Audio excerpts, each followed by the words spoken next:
رمضان تجلى وابتسم طوبى للعبد إذا اغتنما أرضى مولاه بما التزما طوبى للنفس بتقواها رمضان زمان الحسنات رمضان زمان البركات. اللهم بارك لنا في العشر الأواخر من شهرك المبارك وبلغنا ليلة القدر واجعلنا فيها من المقبولين. اللهم اجعلنا ممن عفوت ورضيت عنهم وغفرت لهم وكتبت لهم الجنة يا رب العالمين.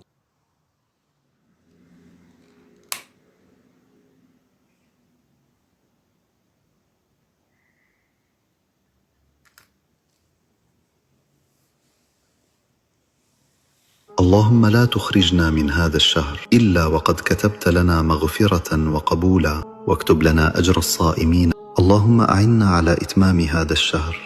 اللهم تقبل صيامنا ولا تجعل للصيام مشقة إلا ورفعت بها درجاتنا وقلبا مطمئنا بذكرك. اللهم ارحم ضعفنا وثبت قلوبنا واستر عيوبنا واقض حوائجنا وفرج همومنا واشف مرضانا وارزقنا رزقا حلالا طيبا واسعا وارض عنا رضا لا سخط بعده.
ما في شي بالدنيا بيضاهي الشعور اللي منحسه بوجودنا مع الأهل.